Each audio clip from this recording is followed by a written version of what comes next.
Apakah fadilah merawat yatim sama dengan kita mengangkat anak atau adopsi dari golongan fakir? Enggak, beda. Yatim tetap yang tidak ada ayahnya, itu definisinya. Kalau dia orang susah, ada ayahnya, beda pahalanya. Beda, itu cuma membantu orang. Kalau yatim ini lain. Fadilah-fadilah yang kita sebutkan memang khusus untuk anak yang mati ayahnya. Ini kalau asal mau banyak ini, banyak sekali. Di panti asuhan itu banyak sekali, ratusan. Kalau Ramadan kesian tuh, mereka pada dikumpulin, dibuka puasain rame-rame. Saya pernah dipanggil ceramah selalu, ratusan, berbeda tempat, ratusan yang hadir. Banyak. Kalau mau ini banyak sekali. Dan saya sarankan teman-teman sekalian, saran saya Allahu alam, teman-teman cari panti asuhan terdekat, dekat rumah. Tanya aja di mana, tanya sama RT, sama RW, pasti ada, insya Allah ada. Kalau tidak ada panti asuhan, cari tempat rumah anak yatim lah. Mungkin ada tetangga kita yang tidak mampu, kemudian kita tanggung tiap bulan. Tanggung tiap bulan, misalnya berasnya. Berapa sih kilo, berapa, misalnya panti asuhannya ada 200 anak, berapa kilo dibutuhkan beras? Oh 100 kilo, baik. Dari saya 25 kilo, kita sumbang tiap bulan. Udah, tiap bulan kita tinggal kirim beras ke sana. Jadi 1/4 dari kebutuhan mereka kita penuhi sesuai kemampuan. Kalau kita bisa penuhi semua, alhamdulillah. Jadi rutin, gitu kan? Beda pahalanya orang yang bersedekah karena tiba-tiba ada yang minta dengan orang yang sedekah memprogramkan sedekah itu. Memang sengaja keluar mencari orang miskin, orang susah. Ini lebih besar pahalanya. Jadi kita datang ke tempat anak yatim, masjid, yayasan. Memang setiap bulan kita rutin bantu. Gitu. Maka ini beda pahalanya karena kita sengaja keluar mencari sumber pahala itu. Apakah jumlah harta anak yatim boleh diambil, ditentukan jumlahnya misal 1/8 seperti pengelola zakat? Nggak boleh. Nggak boleh, sesuai kebutuhan saja, beda. Kalau zakat beda, amil zakat memang bisa karena 8 golongan penerima zakat maka dikatakan 1/8 maksimal. Gitu kan? Boleh diambil oleh amil zakat, nggak boleh lebih daripada itu. Karena memang ada 8 golongan, gitu kan? Tapi ini tidak berlaku pada anak yatim karena anak yatim ini sesuai dengan hajat saja, tidak boleh diambil lebih. Makanya tadi dikatakan illa billatihi ahsan, kecuali dengan cara yang tepat. Jadi Allah alam setahu saya tidak boleh. Adakah dosa yang akan diazab apabila seseorang mengambil anak yatim kemudian menelantarkannya? Kalau dia mengambil anak yatim tentu dia bertanggung jawab, gitu kan? Kalau dia menelantarkan sini tergantung apa ini maksudnya menelantarkan. Kalau dia misal contoh anak yatim itu yang diambil, ada pernah kejadian begitu keluarga saya mengambil anak yatim. Gitu kan, kemudian anak itu rupanya sangat nakal, luar biasa, tidak pernah mau tinggal di rumah, ngacoin rumah itu, gitu kan. Akhirnya sampai dia lari. Waktu dia lari, udah sama keluarga saya ini udah nggak dicari lagi. Karena dasarnya memang kalau di rumah dia bikin masalah. Nah ini tidak masalah dalam agama. Memang dasarnya berbahaya malah kalau dia tinggal di rumah, gitu kan. Ini ada begini. Dan Allah alam ini juga mungkin kena faktor pendidikan ya. Kalau dari kecil diambil memang dasarnya sudah kalau ambil anak yatim didikan, masukkan di tahfidz Quran, masukkan di pesantren, jadikan orang manusia yang saleh gitu, mestinya begitu. Tapi ini memang saya lihat kelalaian juga ada di situ. Kalau seperti ini tidak masuk dalam melantarkan. Tapi kalau dia ngambil, kemudian memang dia tidak mau urus, gitu kan, malah dijadikan sebagai pembantu, disiksa, ini nggak boleh, haram, berdosa. Ini tidak boleh sama sekali. Malah akhirnya unsur-unsur pahala yang dia bisa dapatkan tidak ada, hilang. Bagaimana sikap kita terhadap orang tua yang takaran berbaktinya itu uang. Kalau minta harus dapat, nggak mau tahu duit dari mana. Kalau nggak dapat suka nyumpahin macam-macam. Kalau nggak kasih takut durhaka. Jadi tentu saja tanggapin semampunya, ya tanggapin semampunya. Kita disuruh bersabar dengan orang tua kita seperti ini, sabar, gitu kan? Tetap walaupun mereka suka mencaci maki, berkata buruk, orang tua kita pun jahat, ya, tetap kita tidak boleh balas kejahatan mereka dengan kejahatan, tidak boleh. Tetap kita disuruh berkata baik. Wa qul lahuma qawlan karima, berkatalah dengan kalam yang karim. Karim itu bukan cuma baik ya, baik, lembut, santun, mengalah, itu semua disuruh ucapkan ke orang tua kita. Memang nggak bisa. Mereka caci maki ya sabarlah, itu cobaannya. Gitu kan? Kalau mau dikasih duit ya sudah, ini kemampuan saya. Dan kita punya hak untuk mengatur takaran, boleh, gak masalah.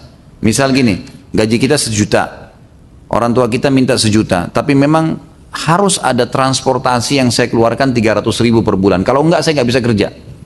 Boleh kita keluarin 300.000 itu, 700.000 dikasih ke orang tua kita silakan. Atau ada kebutuhan mendesak memang kita harus keluarkan 400.000. Berikut dengan makan atau jajannya 600.000 kita kasih ke dia, itu boleh. Dan insya Allah itu termasuk sedekah yang paling afdal kalau kita keluarkan kepada orang tua, gitu kan.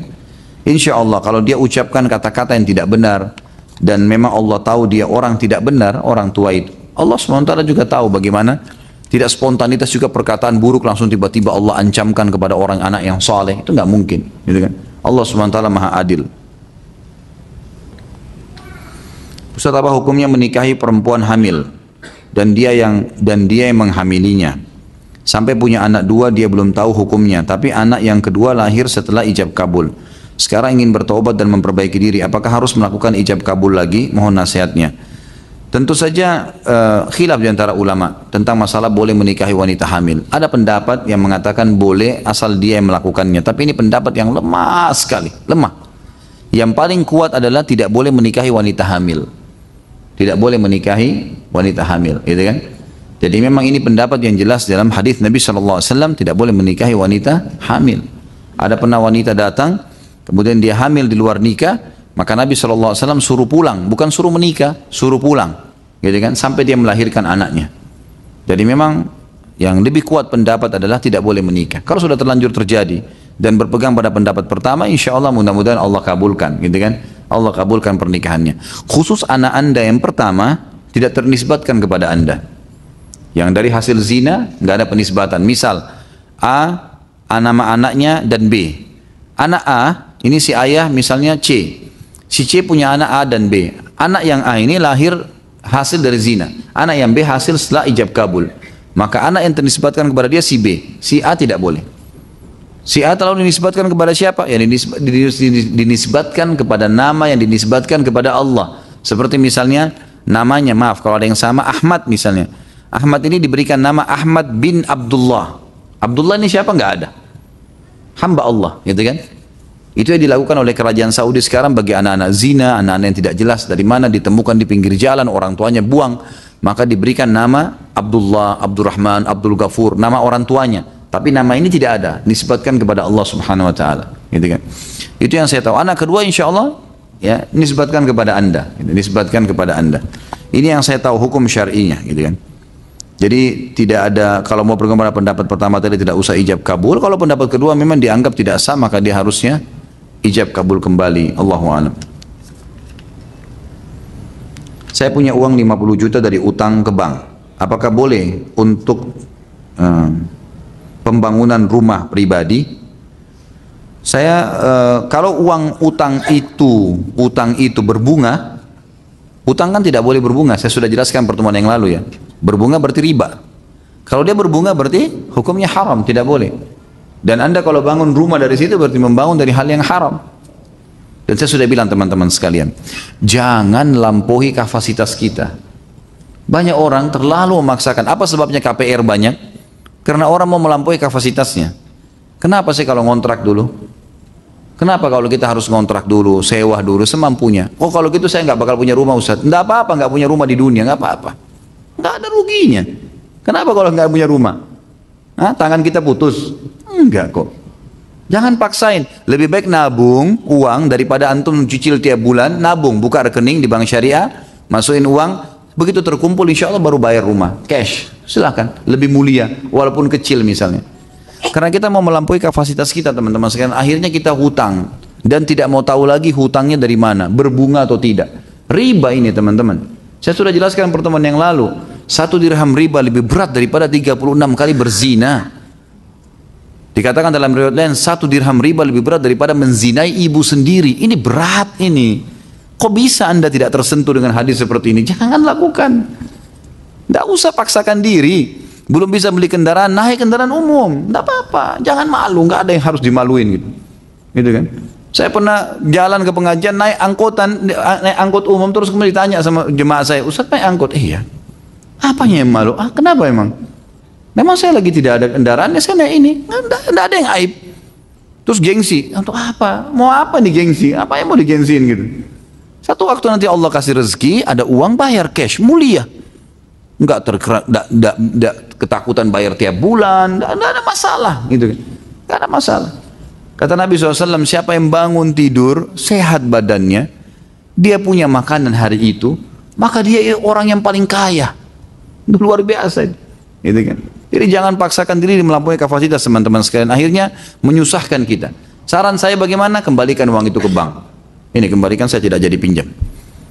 Sabar, coba ikhtiar, bekerja, mulai nabung. Mulai nabung, mulai pelan-pelan.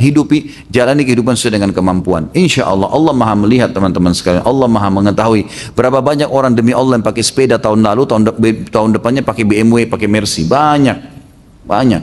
Dengan kesabaran, dengan keteguhan. Allah kalau memberikan rezeki kepada orang, Inna Allah yarzuqu man yasha' bighairi hisab. Allah kalau berrezeki tidak ada hisabnya, nggak pakai kalkulator, nggak ada hitung-hitungannya itu kalau Allah. Nggak masuk di akal. Kalau datang sumbangan, datang dari Allah itu bantuan luar biasa. Antum cuma dibutuhkan untuk bertakwa. Itu saja. Coba deh komitmen dalam agama Allah. Kerjakan yang Allah perintahkan wajib atau sunnah dengan khusyuk, dengan benar. Tinggalkan yang Allah haramkan demi Allah, antum diberikan rezeki sama Allah. Banyak contoh lapangan. Sabar. Jangan buru-buru, jangan lampaui kapasitas. Nggak perlu. Berikanlah satu pernyataan bahwasanya Syekh Muhammad Profesor Dr. Muhammad Uraifi bukan seorang khawarij seperti yang dituduhkan, agar Anda bisa memberitahukan mereka yang menuduh Syekh Uraifi sebagai khawarij sehingga mereka bisa faham. Teman-teman sekalian, Dr. Muhammad Uraifi seorang dosen mengajar di Ummul Qura dulunya, dan beliau terkenal seorang dai yang mengikuti sunnah Nabi SAW di Timur Tengah.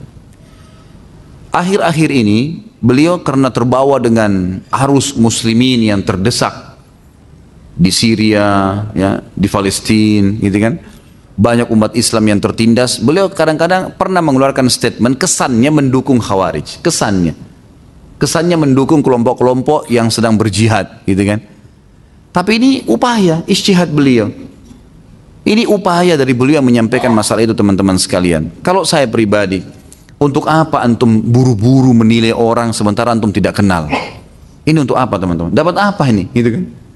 Ini si fulan, ada orang bicara nih, oh kita ikut-ikutan ngomong, dapat apa antum? Kalau tidak benar gimana? Coba, bagaimana caranya antum minta maaf? Saya selalu nasihati teman-teman, Allahu alam, ini sebatas ilmu saya. Saya pribadi paling tidak mau bicara masalah orang.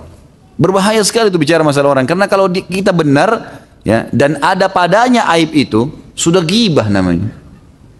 Kalau tidak benar fitnah, bagaimana antum meluruskan? Yang boleh dalam Islam, kalau saudara kita salah, datang tanya ke dia, benar nggak begini, benar nggak begini, tanya baik-baik, gitu kan? Hanya itu saja. Teman-teman sekalian, saya sendiri secara pribadi tidak tahu flyer yang disebarin di WhatsApp, saya tidak pernah tahu tuh. Tiba-tiba foto saya sudah ada, tiba-tiba foto banyak dai-dai Indonesia sudah masuk, gitu kan? Saya nggak pernah tahu, sama sekali saya nggak tahu masalah flyer itu. Tiba-tiba tersebar, lalu tersebarlah sekarang Ustadz Khalid tidak jelas manhajnya, ya. Ustadz Khalid ini bergabung sama orang-orang ahli bid'ah, Ustadz Khalid ini begini, begitu. Terserah, silakan ngomong. Ya, Allah Subhanahu wa taala ada. Kalau Anda telepon ke saya tanya, Khalid Basalama, benar nggak seperti ini? Konfirmasi, tabayun, saya jelaskan. Ini enggak main panas di media sosial, main begini, macam-macam cacian. Sudahlah, silahkan. Fadal gitu. Bebas-bebas saja kok. Tapi semua ada hisabnya, teman-teman sekalian. Kita di dunia ini seperti masuk supermarket. Semua orang boleh ambil produk yang dia mau, tapi harus melalui kasir. Jelas. Kasir nggak bisa dilewatin, ditangkap sama satpam mencuri. Harus lewat kasir, ada hisabnya. 1 rupiah pun dihitung. Hati-hati nih. Jangan melahirkan musuh, teman-teman sekalian. Untuk apa Anda bermusuhan sama saya atau sama Syekh Muhammad Uraifi atau si fulan atau si fulan? Untuk apa? Apa manfaatnya? Nggak ada manfaatnya. Kalau ada sesuatu yang salah, Nabi SAW mengatakan unsur akhaka zaliman atau madluman. Tolong saudaramu muslim dalam keadaan dia zalim atau dia terzalimi. Kan begitu.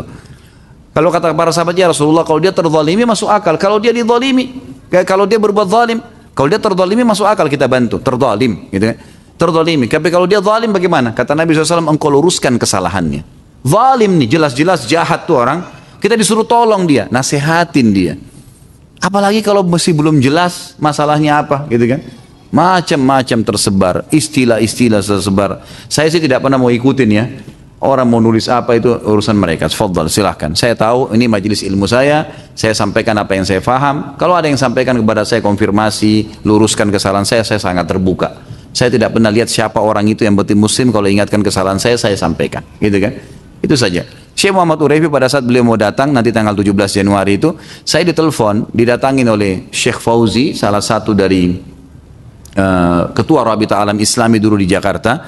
Beliau punya proyek-proyek di Indonesia ini, dan proyek sosial Masya Allah yang sangat bagus. Datang minta, Ustaz Khalid Basalamah bisa jadi penerjemah enggak? Kalau penerjemah insya Allah bisa. Penerjemah ilmu yang mau disampaikan tentang masalah umat Islam supaya mereka bersatu. Baik, fadhal. Berjalan waktu saya tidak pernah tahu nih, sudah bicara sama siapa, tiba-tiba minggu lalu saya temukan sudah ada flyer tersebar, dipasang foto, saya narasumber, gitu kan. Macam-macam sudah. Kemudian tanggapan dari orang banyak sekali yang saya tidak tahu sudah, kemana-mana bahasannya. Akhirnya ada mereka sendiri saling bantah-membantah, terakhir ada perkataan Syekh Saleh Fauzan yang pada saat ditelepon ditanya, bagaimana sih kita bisa nggak dengar dari Syekh Muhammad Urefi? Kata beliau, dengar yang bermanfaat, tinggalkan yang tidak bermanfaat, gitu kan?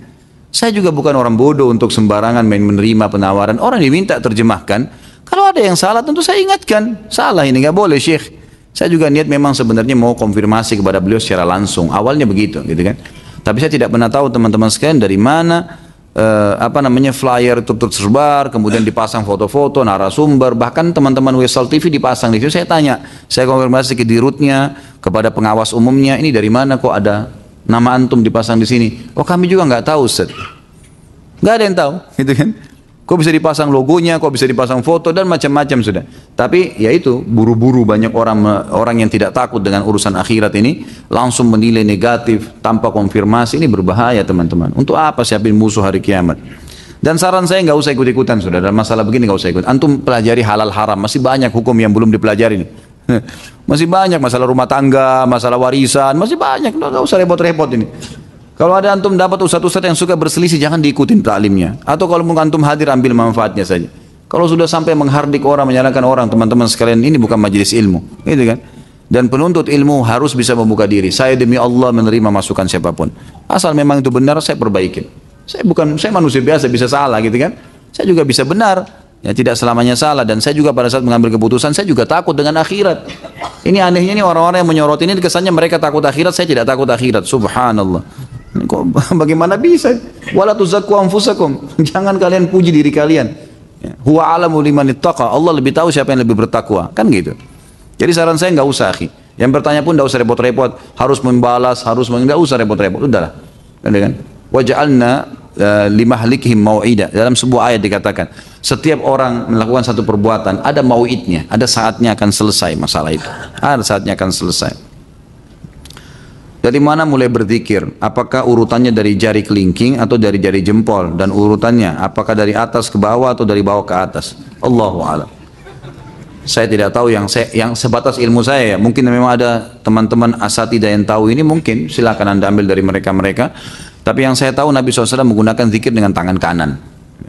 Masalah urutannya dari mana ini saya tidak pernah temukan pribadi. Allahu a'lam. Kalau ada antum temukan ustaz sampaikan memang dari kelingking dulu, dari telunjuk dulu, berarti itu lebih baik ya, lebih sempurna. Yang saya tahu Nabi SAW menghitung dengan tangan kanan.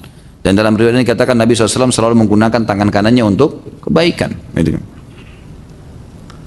Apakah dalam Islam ada ahli tafsir mimpi? Apakah itu dibenarkan dalam Islam? Ada. Takwil mimpi Anda. Kan Allah SWT sebutkan tentang Nabi Yusuf AS di dalam surah Yusuf, masalah takbir mimpi. Dan ada seseorang yang bernama Muhammad bin Sirin.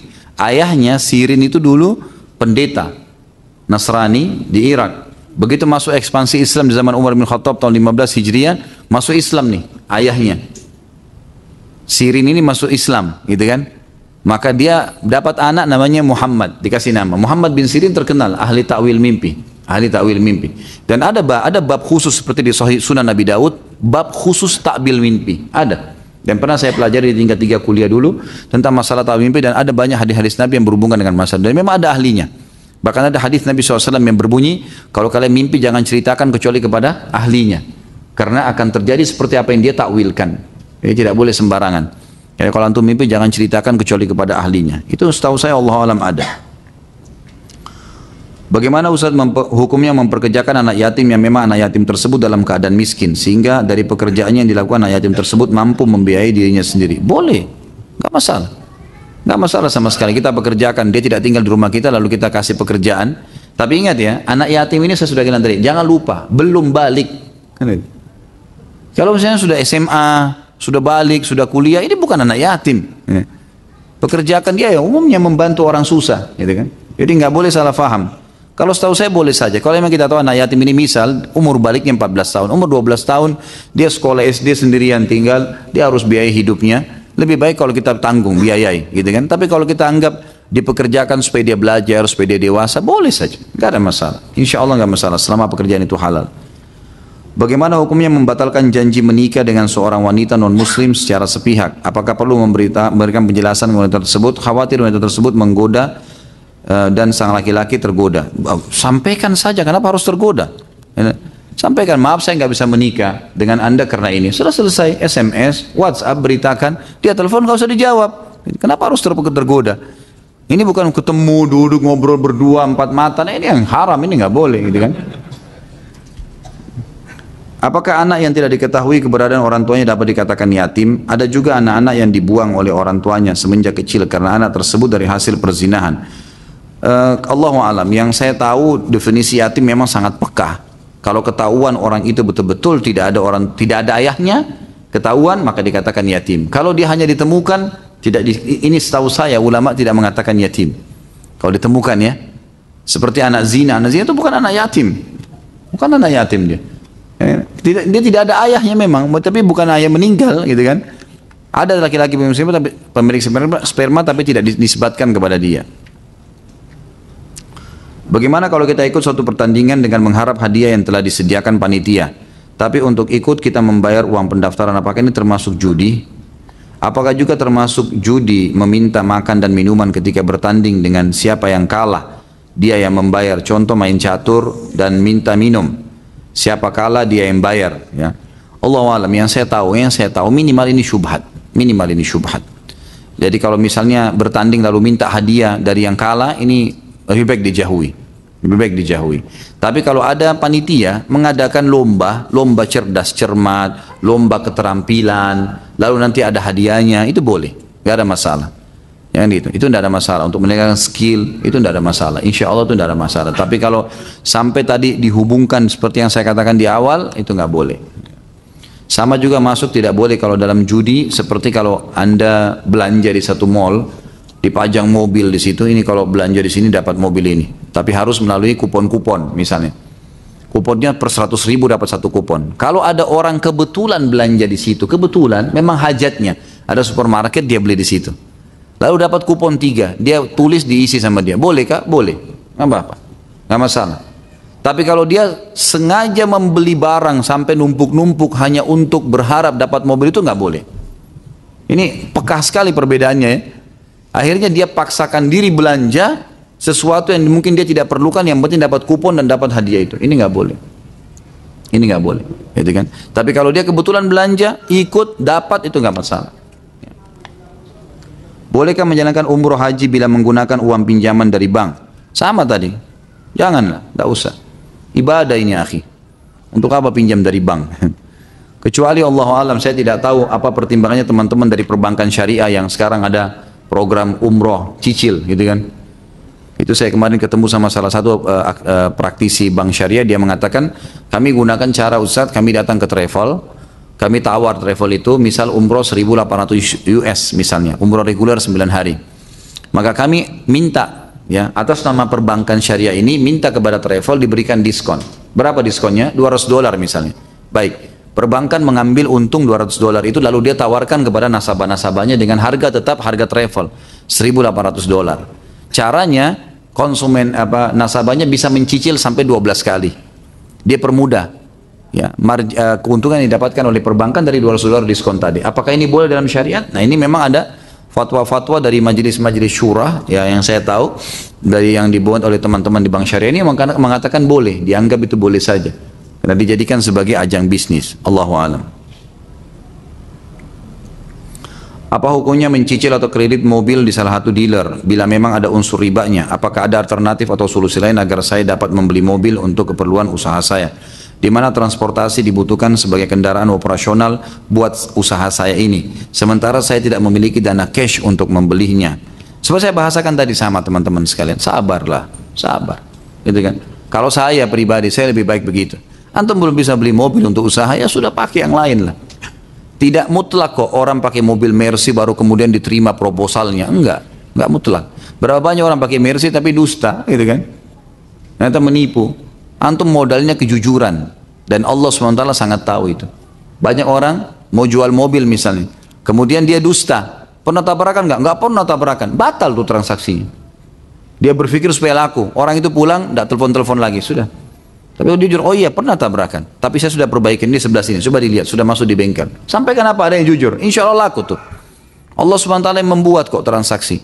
Kata Nabi SAW, ya Allah akan memberkahi transaksi seseorang yang semoga Allah merahmati pedagang yang mudah kalau dia mentransaksi dan jujur, begitu juga pembeli yang mudah dan jujur pada saat transaksi.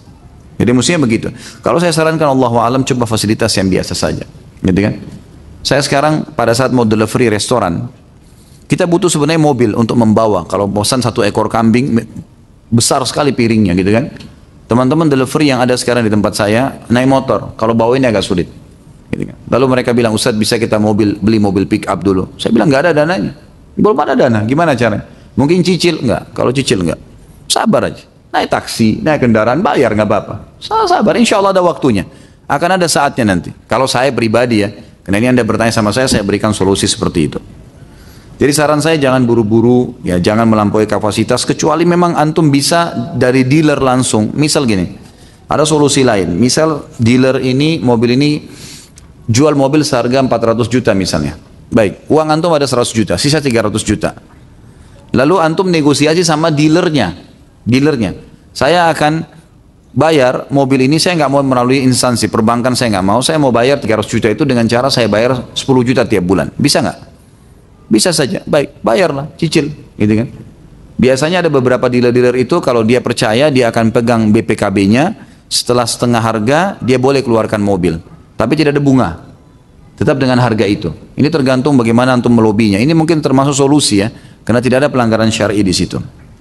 Apa hukumnya mengambil keuntungan 2 kali lipat atau 3 atau 10 kali lipat dari produk yang dijual? Karena saya mendengar dari satu penceramah di salah satu TV swasta bahwa tidak boleh mengambil keuntungan lebih dari 100% karena hukumnya riba. Berdasarkan dalil yang diambil dari surah Al-Imran ayat 130, hai orang yang beriman, janganlah kamu makan riba dengan berlipat ganda. Nggak ada hubungannya riba dengan keuntungan. Gimana caranya memahamin? Allah mengatakan wa ahallallahu al-bai'a wa harrama riba. Allah menghalalkan transaksi jual beli dan Allah mengharamkan riba. Beda sekali. Keuntungan memang transaksi jual beli memang ada keuntungan dan tidak pernah setahu saya ada dalil yang melarang kita membatasi keuntungan. Tidak pernah. Orang beli 1.000 mau jual 100.000, kalau laku silahkan. Tidak ada masalah itu. Kalau dia bilang ada patokan tidak boleh 100%, berarti berapa persen dong? Harus ada patokan. Nggak ada patokannya. Yang penting di bawah 100%, ya berarti tetap bingung nanti orang, gitu kan? Memang dalam syariat tidak ada patokannya, silahkan. Anda dapat produk memang kebetulan lagi murah, terus kita jual itu harga pasar, nggak ada masalah semuanya. Setahu saya Allah alam tidak ada masalah. Ya, yang dipermasalahkan adalah modalnya halal atau tidak, produknya halal atau tidak, sistemnya halal atau tidak. Ini kan gitu.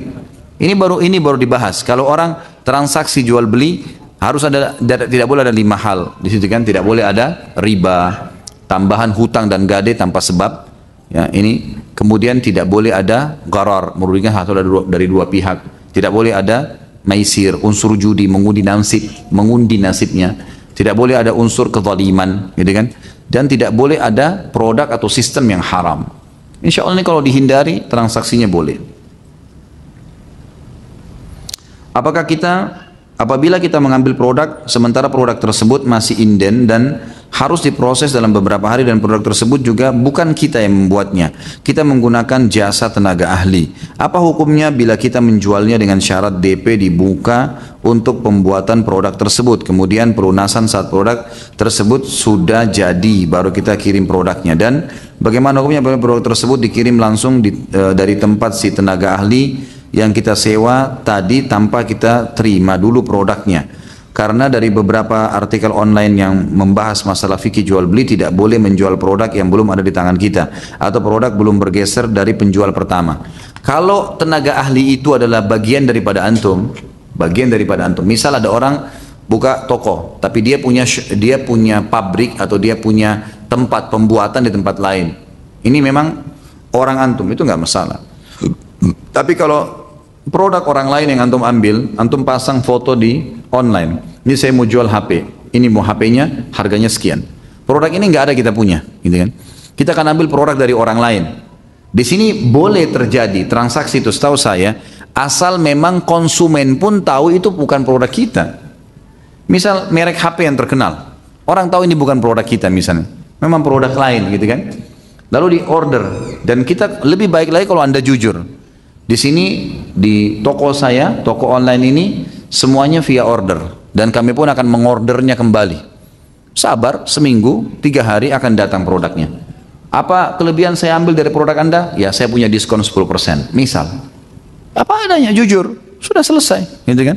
Seperti itu, Allah alam. Tapi tidak boleh kita dusta. Emang nggak boleh kita mengatakan ini produk saya, padahal bukan produk kita. Nggak boleh sama sekali. Saya pernah membawa seorang pembeli kayu gaharu dari Saudi, nah, kemudian ke tempat satu orang gitu. Saya tahu orang ini, siapa orang ini? Orang ini biasa datang ke tempat saya untuk mengambil beberapa kayu gaharu yang dijual juga gitu kan. Pada saat kami tiba ke tempat orang yang ditunjukin sama dia, tiba-tiba dia mengaku sebagai pemiliknya. Rupanya dia sudah bicara sama orang yang punya tempat ini pembeli saya, kasih aja harga dasar nanti saya yang jual, ini seakan-akan barang saya. Ini nggak boleh, gimana caranya? Bukan barang dia. Dusta ini.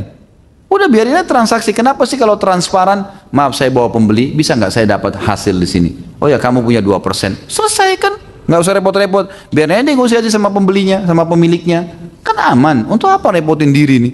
Manipulasi keadaan, nggak ada gunanya sama sekali. Kan gitu. Jadi teman-teman jangan suka buat masalah yang tidak ada nih. Ini nggak ada masalah dibuat masalah.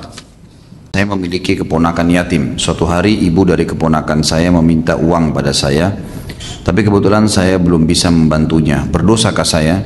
Tentu saya tidak. Kalau tidak mampu, tidak ada masalah. Tidak ada taklif. Kata Allah SWT, la yukallifullahu nafsan illa us'aha. Allah tidak akan bebankan kepada satu jiwa kecuali sesuai dengan kapasitas kemampuannya. Jadi insya Allah tidak dosa. Saya punya harta syubhat, halal atau haram, masih bimbang. Bolehkah saya sumbangkan untuk pembangunan taman bermain anak-anak umum di sebelah masjid dekat rumah saya? Boleh saja. Kalau ragu, boleh dilakukan untuk fasilitas umum. Sebagaimana uang-uang yang syubhat, uang-uang yang haram, kalau bukan miliknya orang, kalau milik orang harus dikembalikan. Tapi kalau milik umum, seperti pernah kita bahas masalah bunga bank, ya, hasil dari riba, hukumnya kembali kepada hukum asal, tidak ada pemiliknya dan itu boleh digunakan untuk fasilitas umum. Tapi kalau haknya orang ada di situ, kita tahu pemiliknya harus dikembalikan, tidak boleh. Ada orang yang sudah lama hutang pada saya, bolehkah saya ikhlaskan karena saya lupa nominalnya dan dia mungkin sudah lupa dengan hutangnya? Boleh saja, malah sangat bagus. Termasuk sunnah Nabi SAW adalah seseorang memaafkan orang yang tidak mampu membayar utang. Termasuk juga ada hadis yang menyebutkan masalah itu. Apakah para sahabat juga akan diperlihatkan catatan baik dan buruk nanti di hari kiamat? Adakah amal yang bisa menutupi catatan buruk? Semua orang akan diperlihatkan. Semua yang pernah dia lakukan akan diperlihatkan untuk dia. Dia tahu nanti. Kalau yang kita pernah lakukan buruk tidak diperlihatkan, maka yang kita lihat cuma baik, kita tidak ingat nanti apa yang kita lakukan. Padahal sebenarnya banyak sekali dalil yang menjelaskan semua orang akan melihat yang kecil dan yang besar. Sebagaimana ayat tadi yang saya bacakan. Gitu kan? Mereka akan melihat semua yang kecil dan yang besar. Kata ulama, termasuk pada saat kedipan mata dia yang pertama, yang ke-100 dan seterusnya. Semua akan diperlihatkan. Jadi memang tidak tertutup, tapi dia akan lepas dari hukuman. Iya. Lepas dari hukuman, iya. Gitu kan? Maka akan dihapuskan hukuman yang akan menimpa dia. Tapi dia akan diperlihatkan, ini kesalahan kamu yang kamu lakukan pada umur ini, lalu kamu tobat pada saat ini, dan seterusnya. Sebagaimana amal solehnya juga akan diperlihatkan. Dulu saya pernah berjanji untuk menikahi wanita karena beberapa prinsip yang berbeda. Saat ini saya tidak ingin menikahinya. Orang tua saya memerintahkan untuk tetap menikahi. Apakah saya boleh ingkar janji? Khawatir jika tetap menikahi terpaksa, akhirnya jadi terpaksa. Tentu saja Anda sampaikan ya, sampaikan. Di sini ya, saya masukkan dalam tema ini karena ada hubungan tadi saya sempat bahas masalah tidak boleh ingkar janji. Jadi tentu saja boleh Anda batalkan pernikahan, selama belum nikah boleh, nggak masalah. Dan kita boleh memungkiri masalah itu.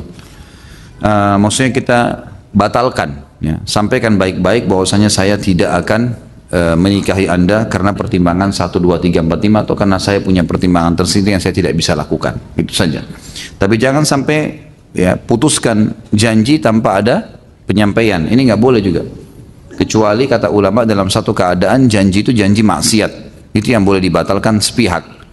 Kita janjian, misal seseorang janjian mau berzina, lalu dia batalkan sepihak, nggak jadi. Itu nggak masalah. Tapi kalau selain maksiat tidak boleh. Seperti menikah ini adalah sunnah Nabi, ibadah.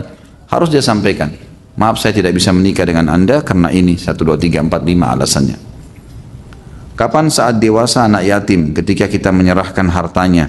Sedangkan ketika usia balik kondisi anak yatim tersebut masih ABG. Tentu saja dia dimaksud dengan diberikan kepada dia pada saat dia dewasa. Ulama berselisih pendapat masalah dewasa ini. Nah, umumnya ulama mengatakan dewasa adalah pada saat dia sudah bisa mengelola hartanya sendiri. Dan dari sini keluar pendapat yang mengatakan kalau anak yatim tersebut setelah dia balik pun belum bisa mengelola, walinya masih bisa memegang untuk dia, masih bisa dipegang untuk dia. Jadi di sini kita harus tahu bahwasanya tergantung keadaan. Lebih pantas, lebih layak dikembalikan kepada dia pada saat dia sudah bisa. Makanya anak yatim pun itu dilatih. Pada saat dia sekolah, dididik dengan sekolah yang baik sehingga dia menjadi pintar dan dia bisa mengelola hartanya. Seperti itulah. Apa yang dimaksud Ustaz dengan sifat muru'ah kepada Allah dan bagaimana contohnya? Muru'ah itu menjaga hubungan. Jadi kepekaan hubungan dengan Allah Subhanahu wa taala. Tentu caranya adalah melakukan ketaatan kepada Allah Subhanahu wa taala, segala jenis ketaatan dilakukan sama dia dan segala macam pelanggaran ditinggalkan. Lebih tepatnya hal wajib dan sunnah dikerjakan, hal haram dan makruh ditinggalkan.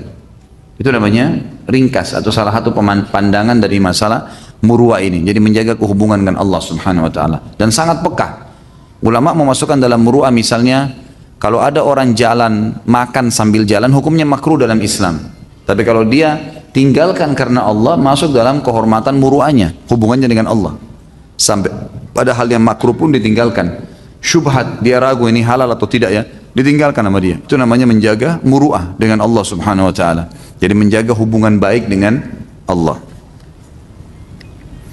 Tadi Ustadz mengatakan bahwa 1 rupiah uang haram bisa membuat cerai pasangan suami istri. Memang benar Ustadz, suamiku selalu memarkup nilai proyek yang sudah diamanahkan seseorang kepada suamiku. Tapi hati suamiku tertutup, dia bilang halal. Bagaimana cara meyakinkan bahwa membuat nilai proyek lebih adalah haram? Akibat uang haram tersebut banyak, belum dikaruniai anak pertama. Yang kedua, doa tidak dikabulkan. Yang ketiga, selalu ribut antara suami istri. Yang keempat, hati menjadi tidak tenang. Yang kelima, malas beribadah. Ya. Di sini pertanyaannya apa ini tadi? Berarti bagaimana cara mengingatkan dia ya kalau markup itu adalah uang yang haram. Saya yakin subhanallah semua perbuatan dosa teman-teman sekalian di dalam jiwa orang yang melakukannya ada kata hati nuraninya itu tidak benar. Ada pasti. Dia mau mengambil sesuatu, hatinya pasti mengatakan itu tidak benar. Menahannya. Tapi dianya digoda oleh syaitan sehingga terkuasai. Harus dia bahasakan, dijelaskan kalau itu haram. Berikan contoh kalau emang lebih jelas begini.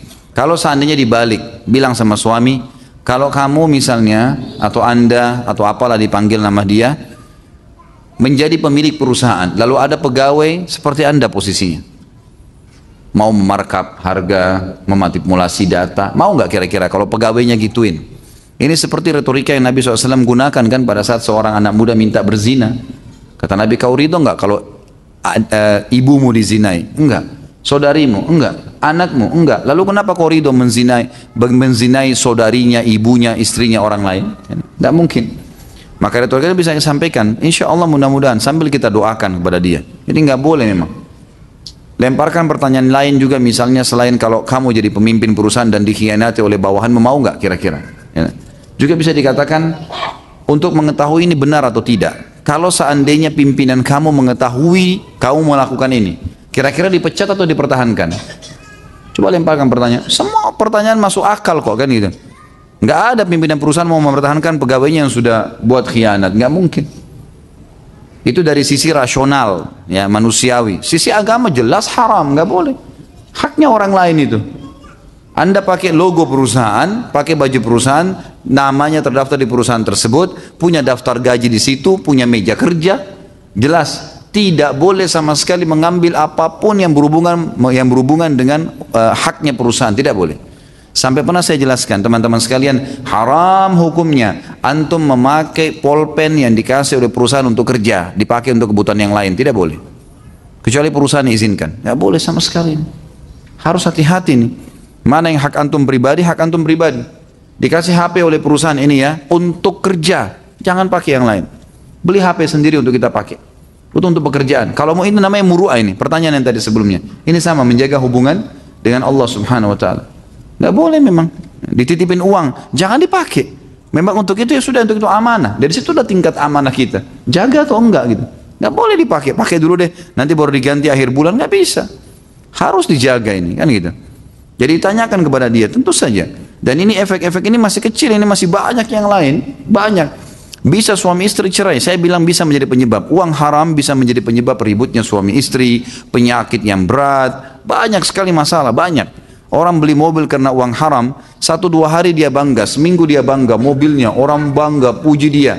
Lihat setelah sebulan, lihat setelah 6 bulan, masalah, pasti masalah. Nggak ada yang haram itu nggak masalah. Bukankah orang sudah banyak kebongkar, di Indonesia ini contohnya, begitu mengumpulin beli rumah mewah dari uang haram, beli mobil mewah, beli gini, subhanallah di akhir hidupnya ketahuan. Diekspos di media, disita oleh pemerintah, dipermalukan, keluarganya jadi terbengkalai, anak-anaknya berhenti sekolah, dia di penjara, namanya rusak. Untuk apa? Untuk apa? Nggak ada teman-teman sekalian. Jangan anda ini merasa, oh saya lepas dari Allah nih, nggak ada yang awasin, saya nggak apa-apa. Nggak bisa ini. Harus paham masalah itu, nggak boleh sama sekali. Tolong Ustaz, apa yang harus dilakukan jika apa yang dilakukan istri jika suami suka memerangkap proyek yang jelas haram tadi? Saya capek ribut terus, gitu kan. Jadi nasihatin tadi, diberikan masukan, diberikan pertanyaan kritis, gitu kan. Ini harus disampaikan, tidak boleh tidak, gitu kan. Tidak boleh tidak. Dan lemparkan pertanyaan kayak tadi. Kalau tetap juga tidak mau, maka gunakan orang ketiga yang kira-kira bisa menasihatin dia. Kalau tidak mau, bukan aib, bukan aib. Kalau kita mengatakan pada dia, kalau emang kamu tidak mau, saya nggak mau ambil uang dari sini dan bisa saya laporin ke perusahaan kamu, supaya dia berhenti. Nggak bisa. Selama masih pasangan suami istri berbahaya, karena anda sebagai istri bisa makan yang haram, anak-anak bisa makan yang haram, listrik semua AC yang kita hirup udaranya haram. Bagaimana caranya? Nggak boleh dibiarkan ini, mungkar, gitu kan? Dan diberikan peringatan-peringatan sambil didoakan, gitu kan? Ini penting untuk diketahui.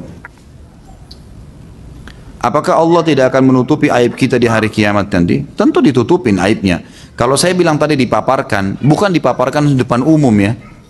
Bukan orang semua lihat. Antum, anda pribadi ngelihatnya. Kita pribadi yang melihat. Jadi maksud saya, yang saya katakan di sini kita lihat adalah kitanya melihat pribadi. Ini dosa kamu yang kamu lakukan. Kita pribadi, bukan dipaparin, diaibkan di depan orang. Tidak. Tapi kita tetap akan melihat perbuatan-perbuatan salah kita. Gitu. Itu yang saya maksudkan tadi. Jadi jangan salah paham. Jangan pikir itu dibeberkan di depan orang-orang semuanya. Enggak. Jadi kita tetap melihat dan mengetahui kalau kita pernah melakukan perbuatan ini pada saat ini, di waktu ini, supaya memang memberikan kejelasan kalau Allah itu memang maha mengetahui. Allah tahu semuanya, tidak ada yang dirahasiakan. Makanya dikatakan dalam banyak ayat, gitu kan. Bahkan Allah mengatakan, ya'lamu kha'inatal a'yun wa ma tukhfis sudur. Allah tahu apa yang dikhianati oleh mata. Ada orang bisa lihat ke arah sana, tapi sebenarnya tujuannya ke sana. Mungkin orang lain tidak tahu. Gitu kan? Sering berkhianat. Misal orang naudzubillah jelalatan, dia istrinya kalau lihat atau suaminya lihat dialah ke depan. Kalau sedikit suaminya atau istrinya balik dia langsung khianat matanya. Dia takutnya hanya sama pasangannya, gitu kan? Allah bilang ya'lamu kha'inatal a'yun. Allah tahu khianatnya mata tuh. Pura-pura tidur padahal tidak. Allah tahu tuh. Wa ma tukhfis sudur, dan apa yang disembunyikan dalam hati manusia, Allah tahu itu. Tidak ada yang rahasia bagi Allah SWT. Bahkan dalam Al-Quran dan ayat dikatakan innallaha la yakhfa alaihi syai'un fil ardi wala fis sama. Allah itu tidak ada yang tersembunyi baginya di langit dan di bumi. Semua. Tidak ada yang tersembunyi. Dalam ayat lain dikatakan, "Wa ma tasqutu min waraqatin illa ya'lamuha wa la habbatin fi dhulumatil ardi wa la ratbin wa la yabisin illa fi kitabim mubin." Tidak ada daun pohon yang jatuh, wahai manusia, kecuali Allah tahu dari pohon mana jatuh, jatuhnya di mana, berapa kali dia tersentak, ya, udara jenis apa yang menimpa dia, semuanya ada tercatat. Allah SWT bahkan biji yang basah, biji yang kering di kedalaman, ya, bumi, tetap Allah tahu, semua tercatat di Lauhil Mahfuz. Nggak ada yang tersembunyi. Itulah Allah SWT sebagai pencipta. Ya, jadi Allah Maha tahu segala-galanya. Apakah ada lebaran anak yatim? Nggak ada sama sekali. Dari mana lebaran anak yatim? Lebaran dalam Islam cuma ada Idul Adha dan Idul Fitri. Selesai. Dari mana ini karang-karang ada lebaran baru lagi? Nggak ada hubungannya ini kan gitu. Ditarik-tarik sampai dikatakan di hari Asyura dari 10 Muharram lah. Dari mana ini? Mana dalilnya? Ada dalilnya. Jangan suka ngarang-ngarang saudaraku. Agama sudah sempurna, jangan ditambah-tambah, gitu kan? Begitu kita ingatkan, wah ini geras, ini Wahabi, ini, macam-macam, hanya untuk membenarkan perilakunya. Baik, silakan. Anda tanggung jawab hari kiamat. Fadl. Tetap mau ngotot lakukan, silakan. Kita sudah ingatkan dan ingat, peringatan Allah Azza wa Jalla datang kepada setiap manusia bisa dari lisan orang lain. Bisa dari kenyataan, kejadian di depan matanya. Jangan keras kepala, salah minta maaf dan berhenti. Kan begitu. Agama sudah sempurna, jangan ditambah-tambah, nggak boleh. Memang nggak ada dalilnya lebaran anak yatim, dari mana nih? Nggak ada sama sekali dalil. Nggak ada hadis, nggak ada ayat yang menyebutkannya. Kita sudah jelas punya dua Idul Adha dan Idul Fitri, tidak ada yang lain, gitu kan? Hari Jumat pun dikatakan hari raya dalam sebuah istilah. Tapi dia disebutkan hari yang mulia sepanjang pekan, gitu kan? Memang sudah begitu.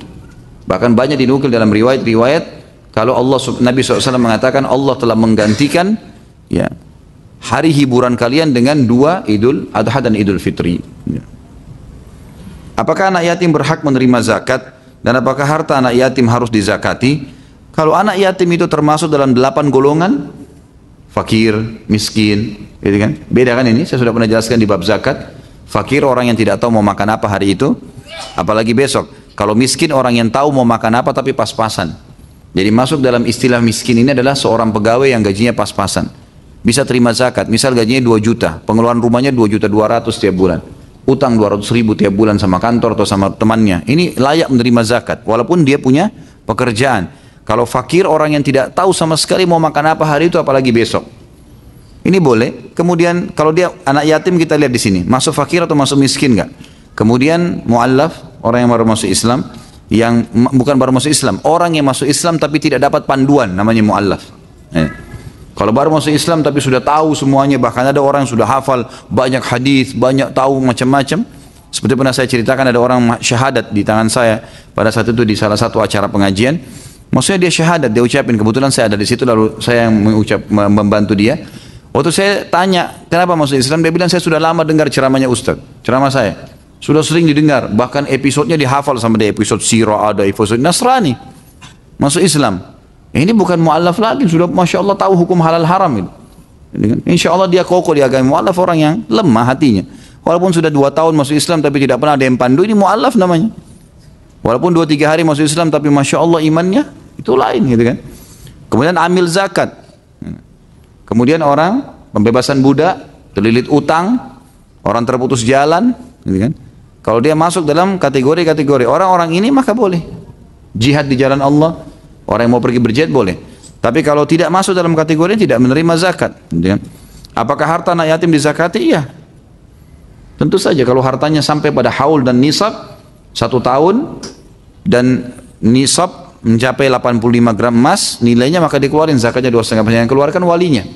Yang keluarkan walinya.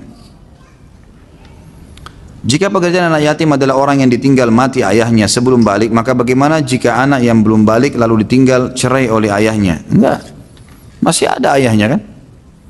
Enggak yatim itu namanya. Kalau cerai orang tuanya, ayahnya tetap wajib bertanggung jawab. Sudah tahu kan? Kalau seorang muslim cerai istrinya, ada punya anak, wajib enggak menafkahi anaknya? Wajib, enggak gugur ini. Nafkah terhadap mantan istrinya kalau sudah lewat masa iddah itu boleh, enggak wajib lagi dia. Kecuali si mantan istri menyusui anak, itu baru wajib diberikan nafkah karena dia menyusui anak supaya dia makan dan susu anaknya ada, selama dia menyusui. Kan gitu. Kalau sudah diceraikan, gitu kan. Jadi ini tetap berlaku hukumnya. Pertanyaan kemarin yang belum sempat terjawab Ustaz. Ini saya taruh di sini karena memang dikatakan yang lalu ya. Pengalaman penting buat hidayah orang. Saya punya pengalaman pribadi, saya mantan seorang praktisi banker dan akan berbagi pengalaman. Bekerja di bank mungkin adalah dambaan setiap orang awam bagi bagi anak-anak fresh. Apa ini? Graduate ya. Membayangkan menggunakan dasi, pakaian rapi, gaji besar, tapi praktek di lapangannya sangat kotor. Saya akan memberikan bocoran. Ternyata di dalamnya gaji banker itu tidak seberapa. Namun yang besar adalah uang pelican. Iya, pelicin ya. Tapi pelican tulisannya. Baik, uang pelicin untuk meloloskan kredit, semua bagian di bank bermain, marketing, bagian legal, pimpinan cabang dan seterusnya. Semua markup untuk nilai agunan. Data-data rekening palsu, laporan keuangan palsu, agar kreditnya disetujui mereka meminta fee 3-5% di bawah tangan. Itulah sebabnya kenapa harga ruko, rumah, properti cepat naik dan kebanyakan dikuasai oleh orang non-muslim. Karena mereka berani memberikan suap kepada petugas kredit supaya bisa dimarkup sehingga bisa membeli properti tanpa DP atau modal. Inilah real praktek lapangan di lapangan dan di dalam bank itu sendiri, terutama bagian kredit. Saya dulu pemegang jabatan kredit di bank. Bagaimana cara saya bertobat dari dosa saya, Ustaz? Ya, pertama, semoga saja ya apa yang Anda sampaikan ini bermanfaat bagi kaum muslimin yang masih terlilit dengan masalah pekerjaan ini, dan memang sudah sering kita ingatkan agar meninggalkan perbuatan-perbuatan yang bisa mengundang pada dosa kepada Allah Subhanahu wa taala. Ingat teman-teman, sekuat apapun fisik Anda sekarang, ya, semudah apapun umur Anda, ya, tetap saja akan mati. Ini kalau mati ini sendirian, masuk di kuburan, sendirian dihisab hari kiamat, dan Allah sudah sampaikan kepada kita tentang adanya kematian, adanya pembangkitan, adanya hisab, adanya neraka, adab-adab siksaan yang menyakitkan. Lalu untuk apa gitu? Untuk apa? Apa yang mau dikejar gitu? Apa yang mau dikejar? Terlebih lagi mati misterius, nggak tahu kapan datang gitu. Ini kalau datang tiba-tiba kita mati tanpa harus di ruangan ICU, teman-teman sekalian. Ada orang jalan ditabrak lalat mati gitu. Oh iya, mati, bisa mati, meninggal kalau ajalnya datang. Itu cuma penyebab gitu kan. Lalu untuk apa kepada hal-hal yang haram seperti ini? Kalau cara Anda taubat, tentu saja sama, taubat nasuha. Yang pertama, tinggalkan dosa itu seketika. Lagi riba, lagi zina, lagi dusta, lagi durhaka sama orang tua, berhenti. Yang kedua, sesali. Yang ketiga, berjanji sama Allah tidak mengulanginya. Ini 3 syarat Imam Nawawi sebutkan. Yang keempat ditambah oleh sebagian ulama adalah mengisi sisa umur dengan amal saleh. Kalau ada di antara yang kita pernah lakukan perbuatan dosa, terutama berhubungan dengan hak manusia, misal mencuri, ya, tadi markup harga, membuat nota palsu dan seterusnya, maka itu harus dikembalikan. Nggak bisa enggak. Hak orang harus dikembalikan kecuali dia ridho. Kalau enggak maka dikembalikan. Kalau tidak dikembalikan maka tidak cukup. Sama Allah Subhanahu wa taala dimaafkan kalau dia taubat, tapi sama manusia tersebut ditanya dulu sama Allah hari kiamat. Maafin enggak orang ini? Orang ini pasti tahu haknya dia. Maka dia bisa mengambil pahala-pahala orang tersebut. Maka tidak boleh ini. Tidak boleh. Harus dikembalikan haknya manusia. Teman-teman, jangan siapkan musuh yang akan memberatkan kita hari kiamat. Jangan suka ceritain orang, fitnah orang, buat macam-macam berita. Belum tabayun, belum nanya, sudah main tuduh. Belum ini, belum itu, macam-macam. Kejar keuntungan walaupun kecil. Terus menerus memarkup harga, buat nota palsu. Ini untuk apa semua ini? Untuk apa teman-teman sekalian? Cukupkan dengan air yang kita minum, cukupkan dengan makanan yang kita makan, tapi halal, enak, tentram hati. Dan Allah SWT berkahi. Ada orang subhanallah gaji 2 juta tiap bulan tapi berkah. Numpang di rumahnya mertuanya, ada iparnya, cukup. Ada orang 50 juta per bulan tidak pernah cukup. Padahal cuma dia sama istrinya sama anaknya satu. Tidak pernah cukup. Tidak ada berkahnya. Yang halal, harta itu yang penting halal. Berkahnya. Allah berkahi kalau yang halal itu. Tentu saya sarankan seperti tadi, taubat kepada Allah Subhanahu wa taala, dan terima kasih tentunya informasinya. Mudah-mudahan ini tidak ada unsur ghibah karena tidak menyebutkan instansinya, dan ini sebuah pelajaran saja, dan ini memang sudah diketahui rahasia umum kok gitu kan.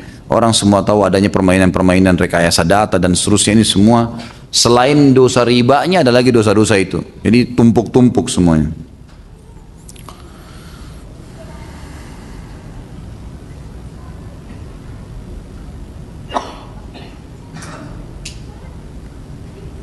Saya tidak tahu sesuai dengan tema atau tidak. Baik.